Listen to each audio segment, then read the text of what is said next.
Assalamualaikum warahmatullahi wabarakatuh.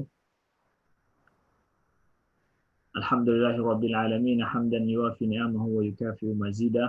Allahumma shalli wa sallim wa barik ala sayyidina Muhammadin wa ala alihi wa sahbihi wa sallim. Subhanaka la ilma lana illa ma 'allamtana innaka antal alimul hakim. Allahumma 'allimna ma yanfa'una wanfa'na bima 'allamtana wa zidna ilma.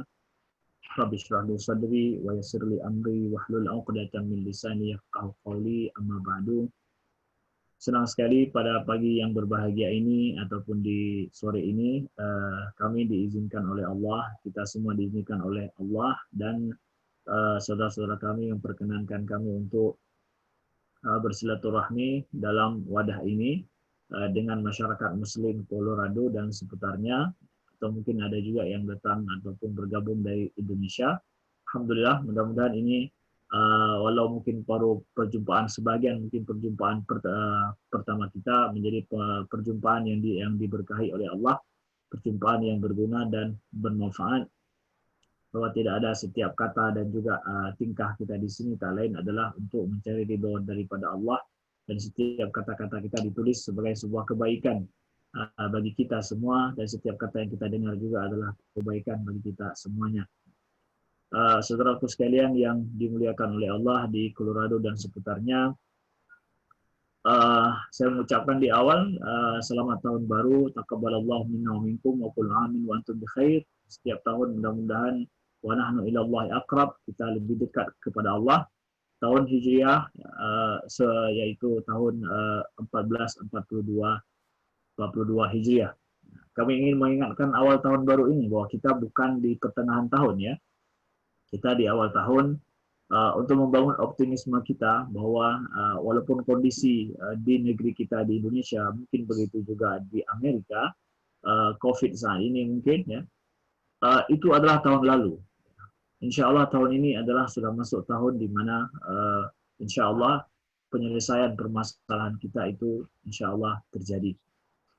Oleh sebab itu kita kaitkan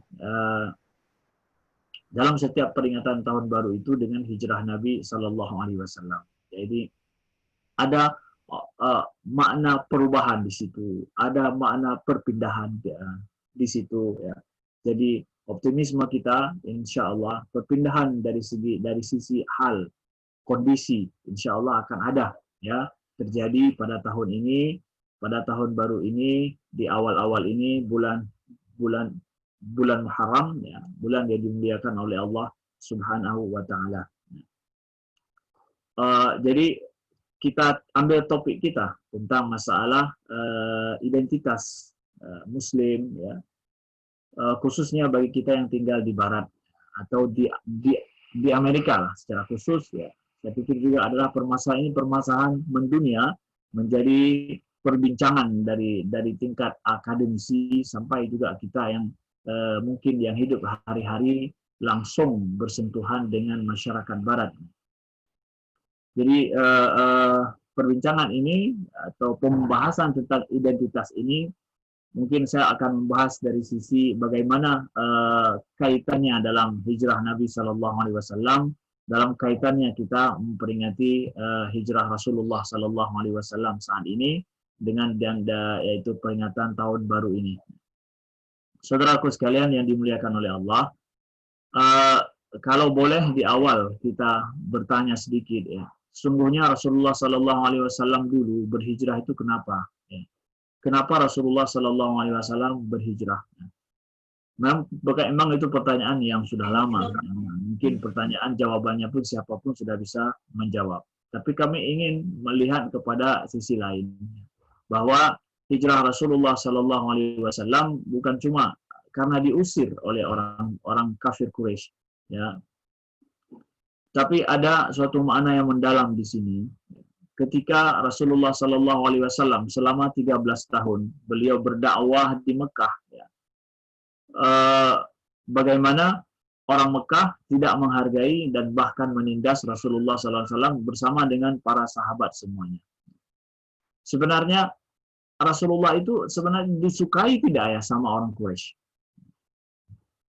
Disukai tidak bahwa Rasulullah bersama dengan para sahabatnya? Rasulullah itu, Nabi Muhammad, ya, itu adalah orang yang paling dipercaya oleh orang Quraisy dan paling dicintai oleh orang Quraisy sebelum beliau diangkat jadi rasul. Nah, sebelum beliau diangkat jadi rasul. Permasalahan contoh misalkan sebagai bukti, orang Quraisy itu ketika mereka membangun Ka'bah dulu, Ka'bah yang pada saat itu runtuh, mereka bangun. Pada saat peletakan batu Hajar Aswad, itu adalah saat-saat yang paling sakral bagi orang Quraisy. Siapa yang berhak memegang batu Hajar Aswad itu? Nggak sembarangan orang. Dan nggak sembarangan kabilah. Jadi semua kabilah menginginkan, semua suku menginginkan kami yang lebih berhak. Akhirnya mereka ribut siapa yang lebih berhak untuk mengambil atau meletakkan Hajar Aswad itu. Akhirnya mereka sepakat semua tidak ada yang lebih berhak daripada Muhammad. Nabi Muhammad pada saat itu baru berumur sekitar 35 tahun. Artinya belum diangkat jadi rasul. Mereka sepakat semua Muhammadlah yang berhak untuk menyentuh Hajar Aswad dan meletakkannya. Artinya mereka sepakat sekali bahwa Rasulullah itu Nabi Muhammad atau Muhammad pada saat itu karena belum jadi nabi itu sosok yang sangat dicintai oleh mereka. Lalu kenapa juga ya beliau dimusuhi habis-habisan ya, ketika beliau membawa dakwah, membawa iman, membawa keyakinan baru dan membawa cara hidup baru. Cara hidup baru. Kalau boleh kita katakan saat ini, beliau itu dimusuhi adalah karena ada keyakinan baru beliau, ada ide baru beliau, gagasan baru beliau, dan cara hidup yang gaya baru berbeda dengan lingkungan yang beliau hidup. Nah, boleh kita tanyakan kepada Ja'far bin Abi Thalib. Ya. Apa sih yang di awal itu beliau dakwahkan di awal-awal? Kok nampak berseberangan sekali begitu? Ya. Apa nampak menimbulkan permusuhan mereka? Apa yang Nabi dakwahkan? Itu dituturkan oleh Ja'far bin Abi Thalib, beliau tuturkan dalam perbicaraan beliau dengan Raja Najasyi. Beliau bilang apa? Kunna qaumun fi ahdil jahiliyah na'budul asnam wa naqta'ul arham wa nusi'ul jiwar wa na'kul maitah wa ya'kulu al-qawiyyu minna ad-dha'if. Kami pada masa jahiliyah, kami itu menyembah berhala. Kemudian kami makan bangkai. Kemudian kami saling membunuh. Kami kemudian saling mengganggu tetangga kami. Kemudian kami memutuskan tali silaturahmi. Ya. Kami makan harta anak yatim. Ya. Lalu, ba'asallahu ilaina rasulan. Kemudian Allah mengutuskan kepada kami seorang rasul. Ya. Fana arifu nasabahu. Kami tahu nasabnya. Kami tahu siapa orangnya. Dia mengajak kami untuk an-na'budullaha wa la nusyriku bihi syai'. Untuk kami menyembah Allah dan tidak menyekutukannya dengan sesuatu apapun. Kemudian disuruh kami untuk menyambung silaturahmi. Kemudian berbuat baik untuk tetangga. Kemudian untuk memakan yang halal. Tidak boleh memakan harta yang haram, yaitu hasil rampasan, curian. Ya. Kemudian disuruh kami untuk berpuasa, disuruh kami untuk melaksanakan sholat, ya. Wa amarana bisidqil hadis, dan menyuruh kami untuk berkata jujur selalu. Fa'ada alaina qaumuna. Nah, tapi kaum kami memusuhi kami gara-gara ini. Gara-gara apa? Gara-gara, lihat nih, sebuah perbandingan hitam dan putih. Ya. Jadi, gara-gara ada keyakinan baru yang diajarkan kepada kami oleh Muhammad, kemudian ada cara praktek hidup baru yang harus kami jalankan atau yang ingin kami jalankan. Fa'ada alaina qaumuna. Maka kaum kami, di tempat kami, di kampung kami, di negeri kami memusuhi kami. Ini loh ya yang menjadikan Nabi Muhammad SAW dimusuhi. Nabi Muhammad mengajarkan sebuah identitas baru bagi masyarakat Quraisy pada saat itu, ya, bagi masyarakat Arab dan juga bagi seluruh umat manusia. Beliau mulai dari awal. Nah, pada saat ya orang Quraisy tidak mau terima dakwah itu, kemudian mereka menentang dan tidak mau menerima ide baru, gagasan baru, keyakinan baru ini, Rasulullah perintahkan para sahabat untuk berhijrah. Beberapa kali para sahabat berhijrah bukan cuma ke Madinah. Sebelum ke Madinah pernah hijrah berapa kali ke Habsyah, yaitu ke Ethiopia kalau saat ini. Betapa jauhnya. Di sana ada seorang raja yang bernama Najasyi yang dia itu siap melindungi, memberikan suaka kepada siapa yang mereka itu tertindas di negerinya. Nabi suruh untuk berhijrah ke sana. Atas dasar apa? Bukan cuma atas dasar penindasan, tetapi atas dasar menyelamatkan identitas baru yang diajarkan oleh Rasulullah Shallallahu Alaihi Wasallam. Yang ini identitas ataupun keyakinan yang menyelamatkan keyakinan baru yang lebih baik ya bagi seluruh umat manusia. Yang pada saat itu tidak dipahami itu baik.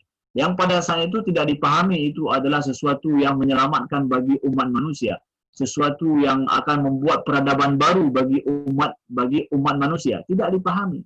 Tapi justru yang dipahami oleh orang Quraisy, oleh orang-orang Arab pada saat itu, ini akan menghancurkan kedikdayaan kita, menghancurkan kebudayaan kita, menghancurkan keyakinan kita yang sudah kita wariskan. Khususnya para elit yang sangat takut, khawatir atas identitas baru ini, atas keyakinan baru ini. Dan ingat, tidak dipahami pada saat itu sesuatu yang luar biasa, tapi sesuatu yang mengganggu. Tapi sejarah membuktikan bahwa ternyata identitas yang diajarkan Nabi Muhammad SAW, keyakinan baru, praktek hidup baru, yang pada saat itu nampak absurd, tidak suatu yang aneh begitu, ya, tapi alhamdulillah sejarah telah membuktikan ini dia berhasil ya, membuat sejarah baru, dan ternyata ide-ide Nabi Muhammad bukan ide, kita katakan ajaran Rasulullah SAW telah merubah dunia, merubah sejarah. Ini poin pertama yang kami jelaskan. Dari sini, bertopang dari sini, ketika kita menjaga identitas kita selaku seorang muslim di barat, menjadi pahamlah kita bahwa ketika saya menjaga identitas muslim saya dengan keyakinan saya, ya, saya tidak mulai dari nol loh. Ya. Saya sadar akan sejarah ya, bahwa Islam ini bukan produk abad 20, tapi Islam ini telah membuat sejarah ya, sesuatu yang sudah lama, sesuatu yang telah terbukti dalam sejarah, mengubah hidup manusia dan betul-betul efektif membuat peradaban manusia yang gemilang. Jadi kita dalam mempertahankan identitas Islam kita mesti sadar akan sejarah ini, mesti sadar akan kekuatan Islam yang sangat besar yang pernah terjadi dalam sejarah hidup. Ini mesti kita pahami sedari awal bagi kita semua yang kita menghadapi tekanan secara identitas kita di tempat yang kita tinggal selaku minoritas. Nah, selanjutnya, ya, itu dari sisi sejarah. Selanjutnya adalah kita bahas dari sisi secara filosofisnya, bahwa setiap seorang itu perlu kepada sandaran hidup yang pasti. Siapapun, sandaran hidup yang pasti. Bahkan kebutuhan fitrah manusia terhadap sandaran hidup yang pasti ini itu dipakai justru oleh dalam dunia ekonomi, ya, di mana kita harus ada asuransi, ya, bahwa kalau sakit pasti ada yang merawat kita, ya. Kemudian begitu juga bank-bank siap untuk menawarkan kepastian modal kepada kita semuanya. Semua kita perlu kepastian. Apalagi masalahnya ketika kita hidup di dunia yang saat ini gaya hidup kita serba tidak pasti. Serba tidak pasti. Mulai dari teori, konsep, semuanya adalah boleh untuk berubah kapan saja.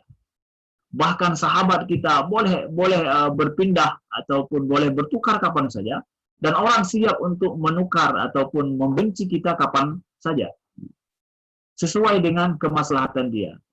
Kita hidup di dunia yang serba tidak pasti, apalagi kita di Barat, apalagi kita di Amerika, tempat kita tinggal, ya, bahkan rumah udah nggak banyak orang beli, lebih kepada sewa aja. Karena apa? Ingin kita terus berpindah dan berpindah, mencari sesuatu yang baru, terus begitu. Ya, jadi kalau kita katakan inilah dia saat dimana puncak kehidupan kita dalam kondisi yang serba tidak pasti. Tapi fitrah manusia selalu menginginkan suatu kepastian. Suatu kepastian. Kita ya, mewujudkan kepastian itu dari mana? Dari keyakinan. Kita perlu kepada keyakinan yang kuat. Ya. Inilah yang Allah sebutkan di dalam Al-Quran yang mulai dari tadi dibacakan kepada kita di awal-awal, inna dina indallah Islam.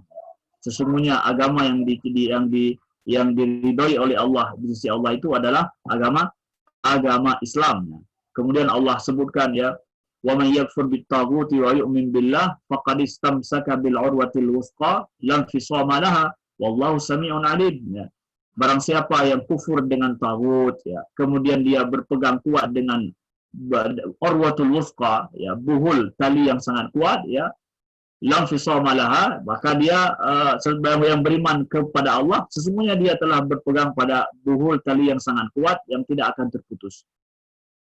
Dalam surat Al-Baqarah ayat 256, ya, Allah sebutkan, "Wa may yu'min billah", siapa yang beriman kepada Allah, faqad istamsaka bil urwatil wuthqa, dia telah berpegang teguh dengan tali yang sangat kuat, lam fisama laha, yang tidak akan terputus. Ada keimanan di sini yang kita butuhkan, hajat asasi fitrah manusia yang butuh kepada kepastian dalam hidup. Hidup tanpa pasti, keraguan-raguan terus-menerus, itu adalah musibah kehidupan. Musibah bagi kita. Ya. Bahkan kita membuat sebuah proyek, bahkan berkawan dengan seseorang sekalipun, pada saat kita tidak yakin siapa dia, kemudian tidak pasti terhadap proyek yang akan kita buat, ya, kita tidak akan mampu berbuat apa-apa. Kita tidak bisa acting apa-apa. Karena apa? Kepastian belum kita dapatkan. Tapi pada saat kita mulai mendapatkan kepastian, keyakinan, ketenangan hati, maka itulah saatnya kita mulai acting. Saatnya kita mulai praktis. Ya. Ini dia. Maka iman kita sebagai seorang muslim, Allah ajarkan kepada kita iman kita, ya, dimulai dengan wa may yu'min billah. Siapa yang beriman kepada Allah, dia telah berpegang dengan tali yang sangat kuat, la fisama laha, yang tidak akan terputus. Oleh sebab itu, kita katakan iman itu, dikatakan iman dalam bahasa Arab, itu berasal dari kata-kata aman. Amana yu'minu. Orang yang beriman, itulah orang yang aman. Yang aman dalam hidup. Dalam segala macam terpaan yang terjadi dalam hidup, perubahan yang terus-menerus terjadi, ya. Gaya hidup kita yang berpindah-pindah terus, yang serba tidak pasti, ya. Dari kawan kita, rumah kita, tempat tinggal kita mungkin, bahkan jabatan kita juga, atau tempat kerja kita bisa putus PHK kapan saja, ya, kapan saja, ya, sesuai dengan kondisi yang serba tidak pasti.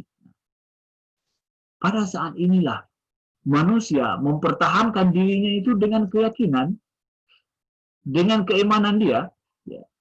Iman aman. Ya. Kalau ada iman maka akan aman. Kenapa? Kita punya sandaran hidup yang pasti yang tidak pernah berubah. Kita punya sandaran hidup yang sangat kuat. Ya. Kita punya sandaran ini dalam hidup. Nah, ini yang dimiliki oleh seorang muslim. Ini yang dimiliki oleh seorang mukmin, yang tidak dimiliki oleh siapapun yang tidak beriman kepada Allah Subhanahu wa taala.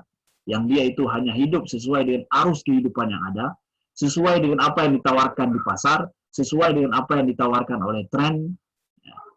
Kita punya sandaran yang sangat kuat dalam hidup kita. Iman kita ini. Inilah yang menjadikan identitas muslim kita, kenapa mesti kita pertahankan dalam hidup, ya. Mesti kita pertahankan pertama secara historis dulu. Ya. Itu sudah terbukti. Kalau kita tidak mau percaya kepada sesuatu kecuali sesudah diuji coba, jadi ya Islam sudah diuji coba. 1400 tahun sudah diuji coba. Bahwa dia itu betul-betul berhasil membuat sejarah baru dalam kehidupan. Kemudian ya, secara kita sendiri, kalau kita bersikap pragmatis, saya tidak mau percaya kalau nggak ada guna dan untungnya. Karena ada kadang ya, kita ini filsafat pragmatis atau ya yang kita belajar dalam ilmu pemikiran, itu kan lahirnya dari Amerika. William James yang menawarkan ada filsafat baru namanya filsafat pragmatisme. Dan ini mencerminkan gaya hidup orang Amerika. Artinya bahwa kalau itu bermanfaat, itu benar. Tidak bermanfaat, maka tidak benar. Jadi janganlah ya kita menolak Islam ini atau ragu-ragu akan Islam ini atau tidak percaya akan Islam ini atau meremehkan Islam ini, jangan coba-coba sebelum mempraktekkannya. Praktekkan dulu dalam hidup. Coba jadi seorang muslim yang soleh, seorang muslim yang beriman dengan benar, seorang muslim yang taat, seorang muslim yang all out. Setelah itu keluar dari situ. Ucapkan, apa itu Islam? Kalau memang kita tidak mau percaya kecuali dengan cara pragmatisme kita. Ya. Dan kita katakan itu kepada siapapun. Kepada siapapun yang meremehkan Islam, yang merasa Islam itu bukan ini, bukan itu, tapi Islam itu justru suatu yang dalam tanda kutip onar, tanda kutip yang serba tidak baik. Ya, pragmatislah dalam hidup. Kalau kita ingin, kalau kita bicarakan itu kepada orang yang mengabaikan Islam, menyepelekan Islam, coba praktekkan dulu. Setelah Anda praktekkan, jadilah orang Muslim yang baik, orang Muslim yang taat, all out Anda selaku seorang Muslim. Setelah itu, ya lihatlah apa yang outcome-nya Anda dapatkan, baru bicara tentang Islam. Jadi Islam itu betul-betul ya, menawarkan, pertama secara pribadi adalah sebuah oase dan sebuah keyakinan yang pasti. Ya Allah sebutkan, inna dina indallahi Islam. Inilah agama yang diridhai di sisi Allah, itu adalah agama Islam. Cara hidup yang sudah kompleks, yang sudah sempurna dalam menata hidup kita. Sering yang menjadi penyebab bagi anak-anak muda kita, baik di Indonesia juga ataupun apalagi di Barat, mereka justru merasa tidak nyaman atau tidak bangga kalau mereka itu berafiliasi kepada Islam atau membawa nama Islam, karena mereka melihat Islam saat ini itu dimusuhi habis-habisan. Islam itu dimusuhi habis-habisan, dan Islam itu digambarkan, dibuat image seakan Islam itu teroris dan yang lain, lambang daripada keterpurukan hidup macam-macam. Saya ingin katakan, siapapun yang dia itu merasa bahwa image ini telah nampaknya ada benarnya juga, ya, bahwa Islam ini lambang keterpurukan, kemudian tidak sesuai dengan gaya hidup kita saat ini, itu adalah gaya hidup masa lalu. Saya ingin katakan pertama bahwa di dunia ini hari ini ada agama yang mereka menyembah tikus, ada agama yang mereka menyembah ya, binatang, buaya dan yang lain-lain. Ada agama yang menyembah kerbau, tetapi tidak dimusuhi di dunia. Dan tidak dianggap itu adalah, tidak dibuat image bahwa dia itu adalah lambang daripada sesuatu yang tidak logis, sesuatu yang keterpurukan, enggak. Tapi Islam dilambangkan seperti itu, dimusuhi sampai seperti itu. Di India itu ada 1001 macam kepercayaan. Ya. Di Afrika itu sampai hari ini betapa banyak orang yang menyembah batu, ya, masih menyembah pohon, tapi tidak ada yang digembar-gemborkan itu sebagai agama yang. Tapi kenapa Islam? That's something, ada sesuatu. Kenapa Islam yang justru dilambangkan seakan sebuah permusuhan, ya, terjadi clash of civilization, ya. Ini nggak mungkin, ya. Akan ada akan bersatu Islam dengan bangsa-bangsa, dengan peradaban lain. Kenapa Islam? Menunjukkan bahwa Islam itu ada sesuatu. Yang pertama adalah bahwa Islam mengajarkan konsep hidup yang sempurna dari semua lini, semua sisi. Bukan, Islam tidak mengatakan bahwa biarkan yang masalah politik, yang masalah punya raja-raja, yang punya Tuhan. Biarkan yang punya raja-raja, yang punya Tuhan, pisahkan. Islam tidak ya, mengajarkan ada norma-norma dalam masalah politik juga, keadilan yang ditekankan di dalam Islam ya. Tidak boleh ada zalim sama sekali misalkan. Begitu juga dalam etika hidup bermasyarakat. Kemudian dalam ekonomi Islam juga punya ajarannya. Jadi lengkap. Ya. Jadi betul-betul Islam itu mengajarkan ya, gaya hidup baru yang lebih baik bagi umat manusia. Nah, oleh sebab itu ya, pemikiran-pemikiran lain ataupun ajaran-ajaran lain mendapatkan ataupun merasakan bahwa Islam itu ancaman bagi mereka. Oleh sebab itu dimusuhi. Bukan gara-gara Islam ini adalah dalam kondisi memang tidak baik bagi umat manusia, bukan. Ini atas dasarnya. Kemudian kita pahami ketika Islam dimusuhi seperti ini, sesuatu yang dimusuhi seperti ini merupakan dia akan sedang diuji coba. Kemampuan dia bertahan itulah dia nantinya akan menjadikan dia itu berharga. Ya, logam itu ketika dipanaskan habis-habisan, pada saat itulah dia sangat berharga jadinya. Islam juga sedang diuji coba seperti ini, maka hendaklah kita pahami bahwa bukanlah hanya gara-gara image yang dibuat oleh orang lain tentang Islam, maka kita tidak bangga dengan Islam. Islam sesuatu yang telah diuji coba dalam sejarah hidup manusia, dan tugas kita saat ini adalah bagaimana menjadikan Islam itu ajaran yang sesuai dengan kita saat ini, ya, yang capable untuk kita amalkan dalam kehidupan kita, baik kita di Amerika ataupun dimanapun. Tidak bisa kita mengatakan bahwa itu nggak cocok Islam di Amerika, nggak cocok Islam di Barat. Islam itu telah dipraktekkan dulu di Timur dan di Barat semuanya oke. Sekarang kalaupun kita merasa Islam itu tidak pas dengan kita, itu kitanya yang belum mampu untuk menjadikan Islam itu capable, mampu untuk acceptable lah di tempat kita mungkin. Ini kekurangan kita, tapi bukan kekurangan daripada Islam. Nah, itu yang ingin kami tekankan sekali, ingin kami katakan bahwa banggalah kita untuk menjadi seorang Muslim. Karena apa? Saya punya sejarah, kemudian setelah itu adalah keyakinan saya perlu kepada sandaran hidup dalam hidup saya, dan Islam menjamin sandaran hidup yang aman bagi saya, menawarkan sebuah keimanan yang sangat kuat kepada Allah yang tidak akan pernah terputus, yang tidak akan pernah membuat kita kecewa, tidak. Tapi justru Islam ini adalah menawarkan konsep hidup yang sangat kompleks sekali. Di akhir daripada ini, saya ingin ceritakan ketika seorang panglima Islam bernama Rib'i ibn Amir. Rib'i ibn Amir, beliau sebelum berhasil menguasai Persia, itu Raja Rustum Persia pada saat itu pernah mengajak Panglima Rib'i ibn Amir untuk ngobrol. Itu tetap sebelum terjadi perang. Beliau tanya, apa yang menjadikan kalian, wahai orang Muslim, ya, ingin agama kalian itu diketahui oleh orang lain? Ingin agama kalian itu dipahami dan dianut oleh orang lain. Kenapa? Kok bisa kalian sampai ke tempatku ini? Itu kata Raja Rustum. Kata Rib'i ibn Amir,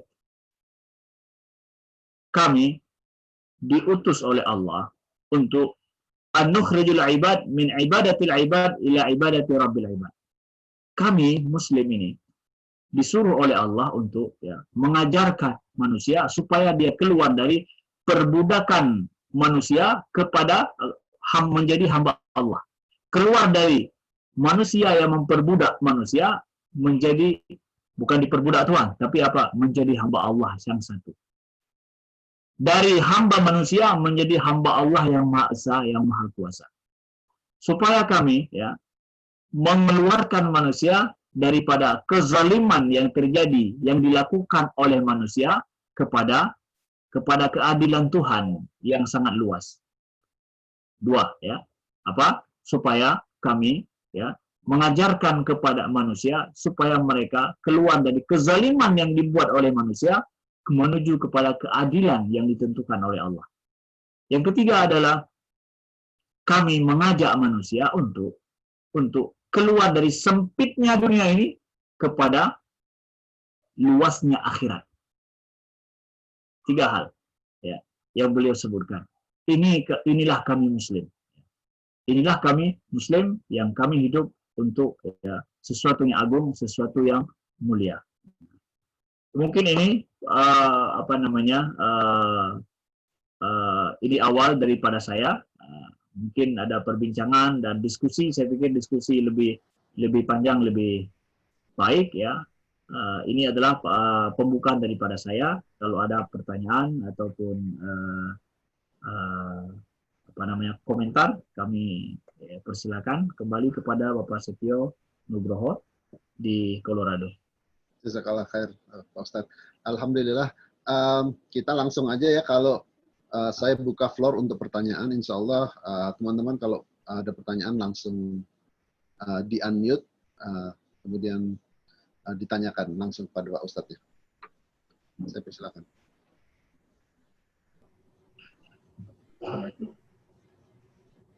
Boleh saya nanya? Ya. Silakan Mas. Ustaz, kita ini kan di negeri yang bukan negeri kita lah ya, kita minoritas di sini. Iya. Alhamdulillah kita banyak juga yang udah ya ustaz-ustaz di sini berceramah, berdakwah gitu loh. Cuma saya merasakan bahwa kewajiban kita juga, maksudnya sebagian dari kita diajarkan bahwa untuk kita berdakwah.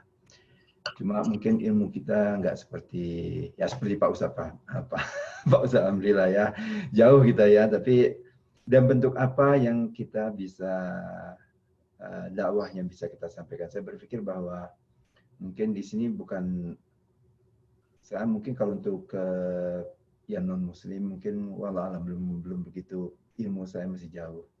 Tapi mungkin juga adalah saudara-saudara kita yang Muslim di sini yang mungkin banyak mungkin yang masih belum menjalankan ajaran kita gitu dan sebagainya. Gimana caranya Pak Ustadz? Mungkin kalau sekarang apalagi pandemi ini udah banyak sekali ceramah-ceramah online yang mereka bisa dengarkan juga. Pak Ustadz, ya. Silakan Pak Ustadz. Ya, terima kasih Pak Ahmadin ya. Baik. Kita tinggal di minoritas. Adakah masa Nabi dulu orang Muslim merasakan mereka itu adalah minoritas? Sudah.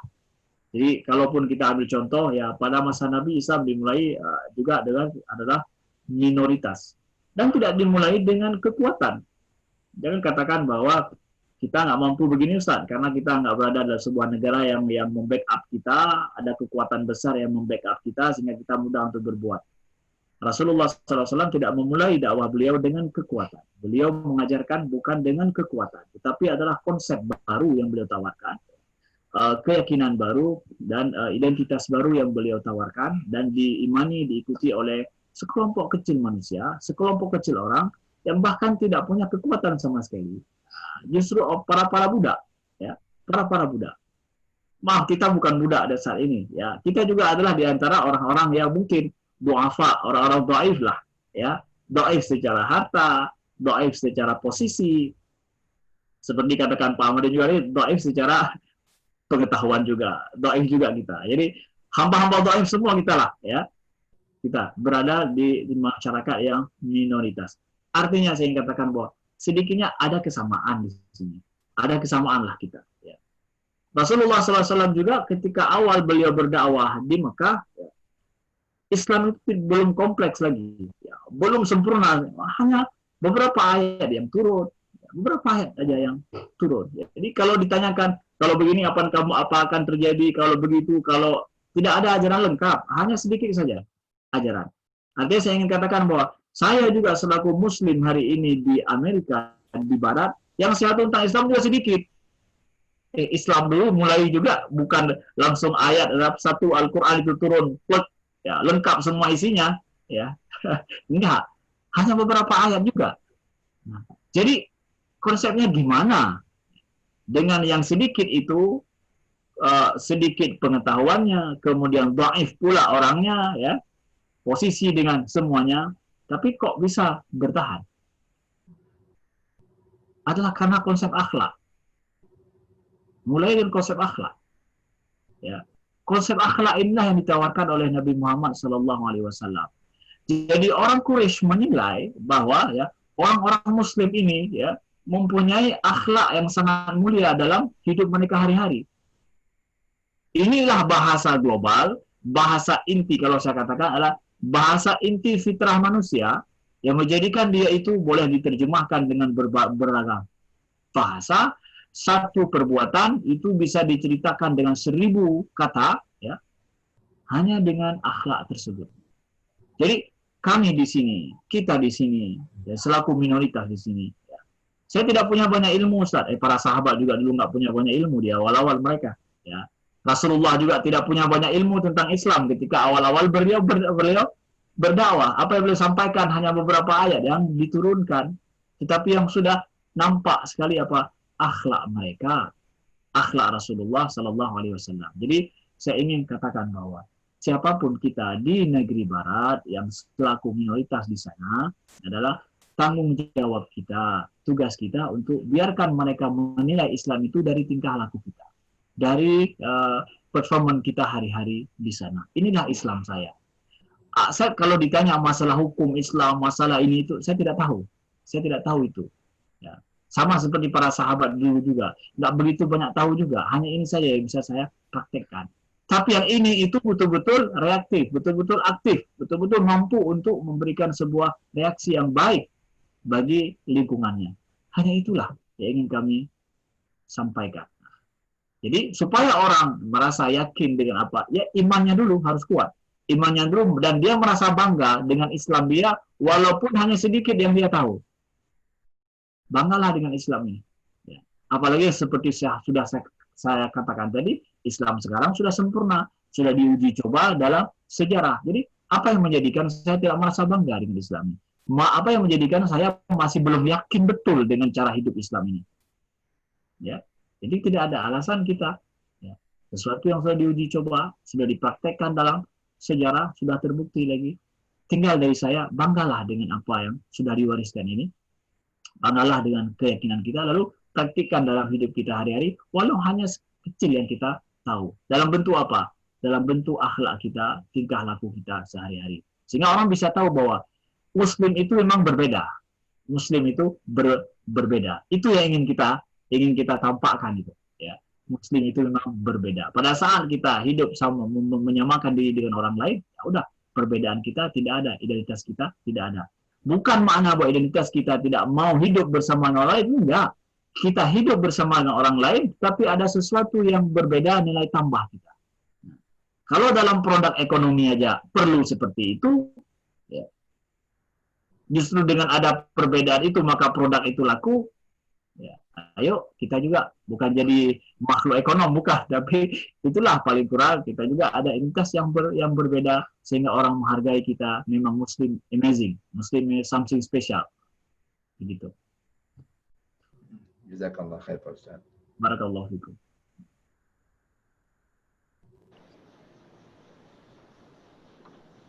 Mungkin ada berikutnya dari ibu-ibu mungkin. Saya kalau boleh, Assalamualaikum warahmatullahi wabarakatuh.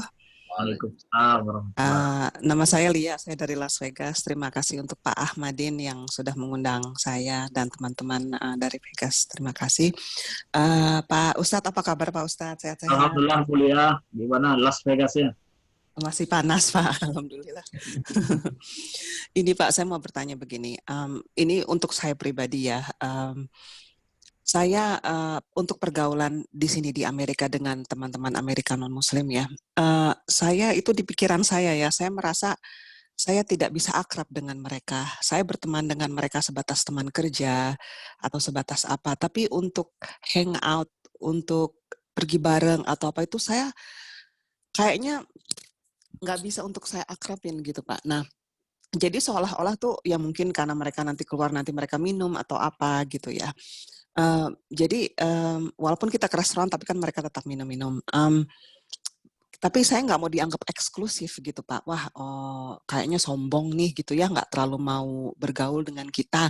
Itu gimana Pak? Minta tolong solusinya gitu. Saya sebenarnya tidak mau menunjukkan keeksklusifan, cuman kurang sreg aja gitu untuk beberapa hal ya gitu Pak. Terima kasih Pak. Baik Ibu Lia, terima kasih ya pertanyaannya. Ini dialami oleh banyak kita di Eropa ataupun di Amerika. Apakah ketika saya ingin menampakkan diri saya baik pada orang, akhlak saya baik pada orang, saya ikuti semua keinginan daripada orang? Tentu kita semua mengatakan bahwa tidak mungkin itu.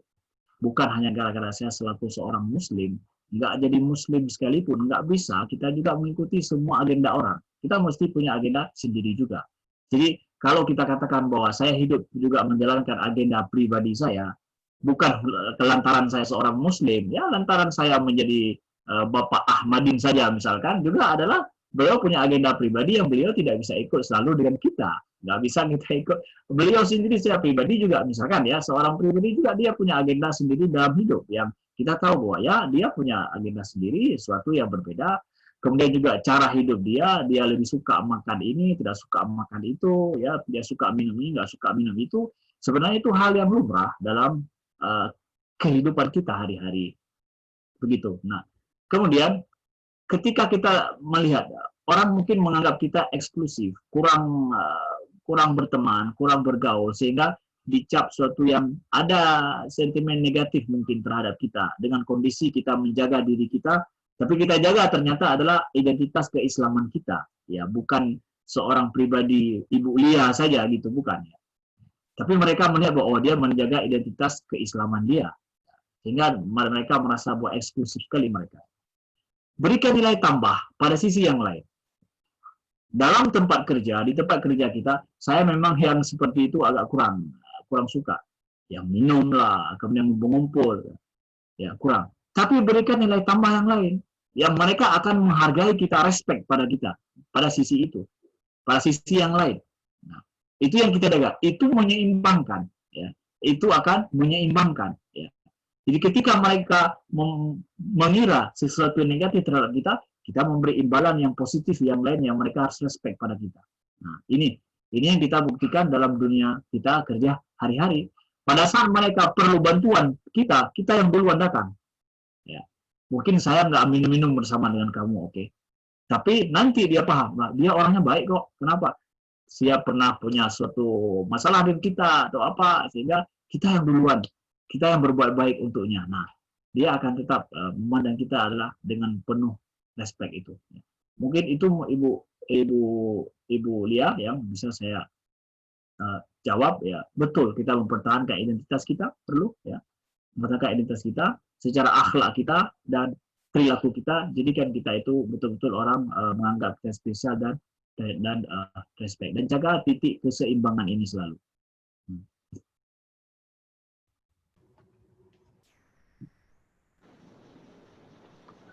Bagaimana Ibu Lia? Iya, alhamdulillah. Jazakallah khair. Saya akan praktekkan itu Pak, insya Allah bisa. Mungkin ada lagi yang lain? Kalau nggak ada yang lain, saya mau nanya. Silakan Mas. Kebetulan tadi alhamdulillah Pak Ustadz cerita soal masalah hijrah. Kemudian juga karena lagi masalah Muharram ini banyak yang ceramah soal hijrah.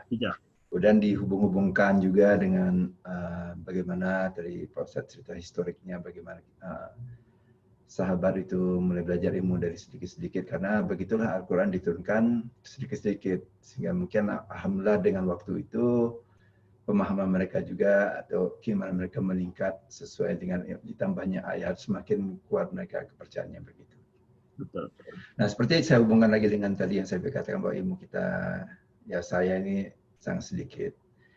Saya berpikir bahwa hijrah yang dibicarakan kan dulu dibicarakan mungkin physically secara histori bahwa pindah dari Mekah ke Madinah gitu ya.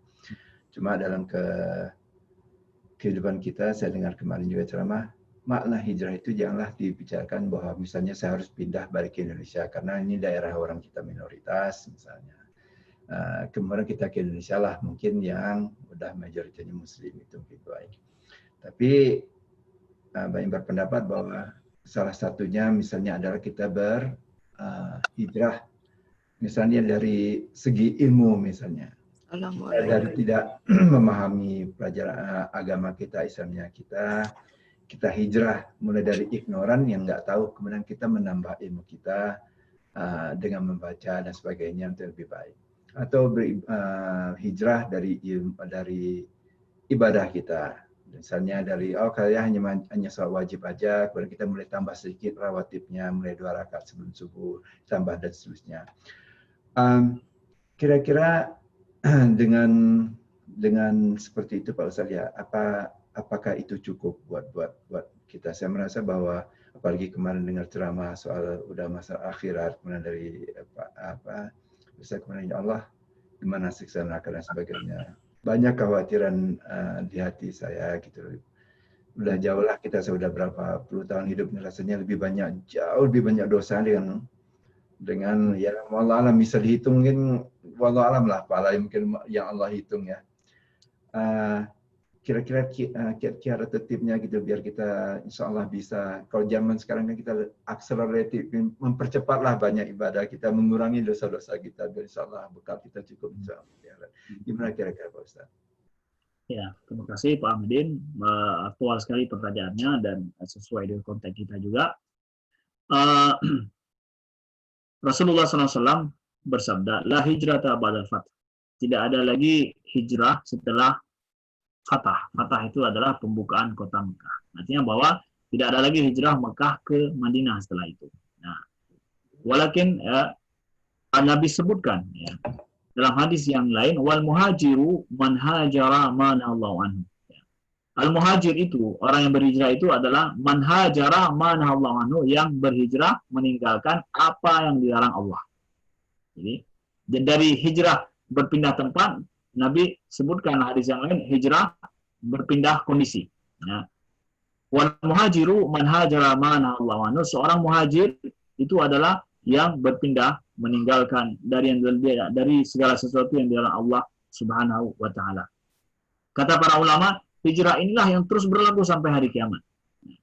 Terus berlaku sampai hari kiamat pada siapapun. Ya. Setiap kita mampu berpindah kondisi, berapa dosa yang sudah mampu kita tinggalkan di awal tahun ini, hijrahlah kita. Atau program tahun ini, apa kebiasaan saya yang jelek selama ini, kebiasaan saya yang tidak produktif selama ini, kebiasaan saya yang tidak disukai orang, ya. Saya ingin tinggalkan itu. Ya. Terus proses ini terus terjadi dalam setiap pribadi kita, hijrah kondisi, itu ajaran Rasulullah SAW. Itu ya, bukan cuma kita ikut Nabi dari sisi berpindah. Nabi bilang, nggak perlu ikut saya pindah Mekah ke Madinah, bukan lagi. Itu nggak ada lagi perpindahan tempat di situ. Tapi adalah hijrah kondisi. Cuma kata para ulama, hijrah pindah tempat itu pada suatu ketika juga boleh terjadi. Pada saat apa? Pada saat kita tinggal di suatu tempat, di tempat itu kita tidak bisa menjalankan agama kita sama sekali. Kita tidak bisa menampakkan diri kita selaku seorang muslim. Praktek ibadah kita tidak bisa kita jalankan. Ya. Bahkan tidak ada sesuatu yang bisa kita makan kecuali memang haram semuanya. Nah, kita harus pindah. Dalam kondisi seperti itulah hijrah tempat dipakai.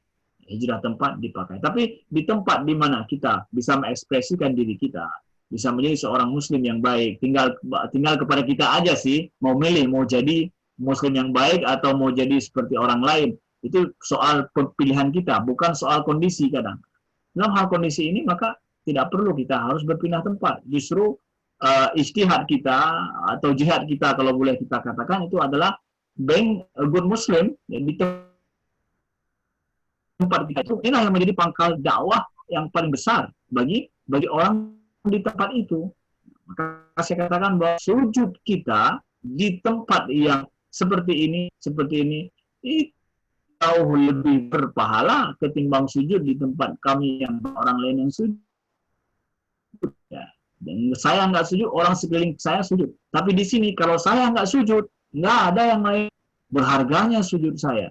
Ya. Aku berempatmu ini adalah untuk memperbanyak hamba-hambamu yang sujud di tempat ini.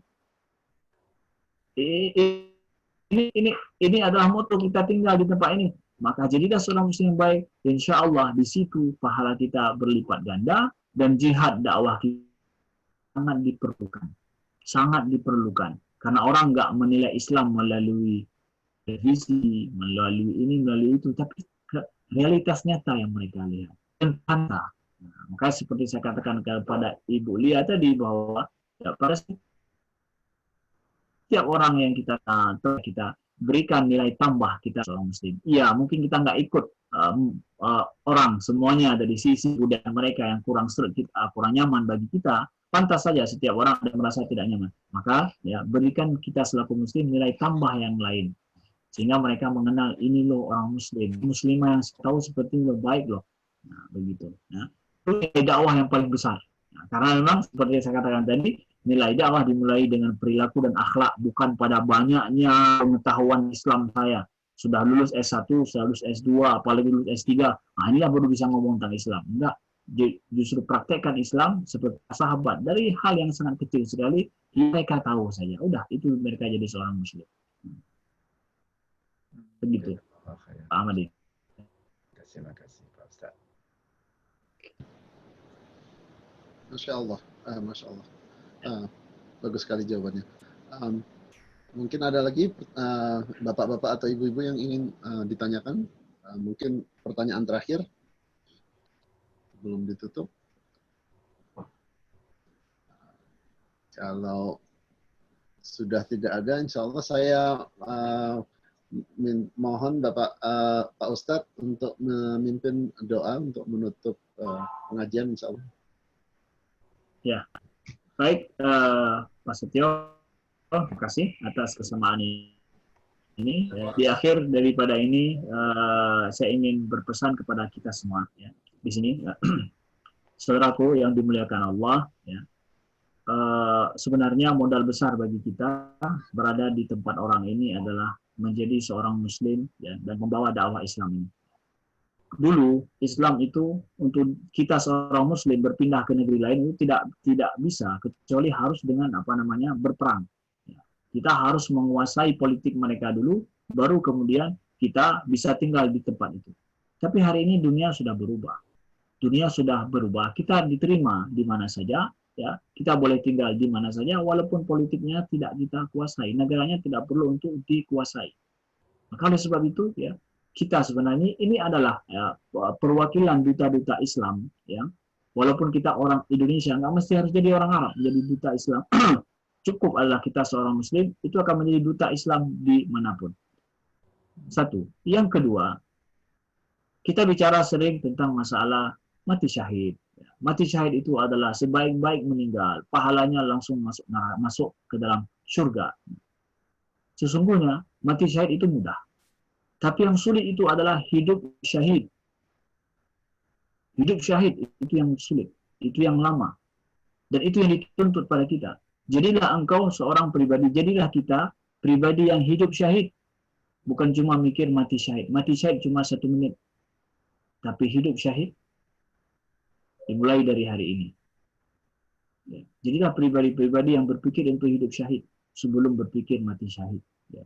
Mudah-mudahan Allah jadikan kita adalah termasuk orang-orang yang hidup syahid demi nantinya mati syahid. Ya. Mudah-mudahan berguna dan bermanfaat. Kita bacakan doa, mudah-mudahan dikabulkan oleh Allah pada saat ini. Alhamdulillahirabbil alamin, hamdan yuafi ni'amahu wa yukafi mazidah. Allahumma salli wa sallim wa barik ala sayyidina Muhammadin wa ala alihi wa sahbihi wa sallim. Allahumma ighfir lana dhunubana wa liwalidayna warhamhuma kama rabbayana shaghira. Allahumma inna nas'aluka al-huda wat-tuqa wal-'afaf wal-ghina. Ya Allah, kami minta kepadamu petunjuk. Wat-tuqa, kami minta kepadamu ketakwaan, ya. Wal-'afaf wal-ghina, kami minta kepadamu kemuliaan, harga diri dan al-ghina, kemampuan kami untuk hidup tidak bergantung kepada orang lain, ya Allah. Berikan itu kepada kami, ya Allah. Allahumma inna nas'aluka ilman nafi'a wa rizqan wasi'a wa amalan mutaqabbala. Ya Allah, kami minta kepadamu ilmu yang luas, kemudian rizki yang bertambah, ya Allah. Jadikan amalan-amalan kami adalah amalan yang Engkau kabulkan di sisimu, Allahumma arinal haqqa haqqa warzuqna ittiba'ah wa arinal batila batila warzuqna ijtinabah. Ya Allah, tampakkan kepada kami selalu yang benar itu adalah benar, yang batil itu adalah batil, ya. Dan jadikan kami untuk mampu selalu ikut yang benar itu adalah benar, ya. Rabbana atina fid dunya hasanah wa fil akhirati hasanah wa qina adzabannar. Allahumma aslih fasada qulubina waj'alna bi rahmatika ikhwana. Ya Allah, bersihkan selalu hati kami yang rusak, hati kami yang kotor. Jadikan hati kami itu siap selalu untuk menerima kebenaran kapanpun kami mendapatkannya, kapanpun kami mendengarkannya. Jadikanlah kami termasuk hamba-hambamu yang soleh, hamba-hambamu yang engkau ridai, dan hambamu yang engkau ampuni. Subhanakallahumma wa bihamdika, salli wa sallim ala sayyidina Muhammadin walhamdulillahi rabbil alamin. Ya, terima kasih pada semuanya atas kebersamaan ini. Ya, mohon maaf atas segala kekurangan. Subhanakallahumma wa bihamdika, asyhadu an la ilaha illa anta, astaghfiruka wa atubu ilaika. Wal 'asr innal insana lafi khusr illa alladziina aamanu wa 'amilus shalihat wa tawassaw bil haqq wa tawassaw bis sabr. Terima kasih. Assalamualaikum warahmatullahi wabarakatuh. Waalaikumsalam. Jazakallah khair Pak Ustaz. Terima kasih sekali. Baik. Saya undur diri ya. Ya, Terima kasih Pak Ustaz. terima kasih banyak Pak Ustaz.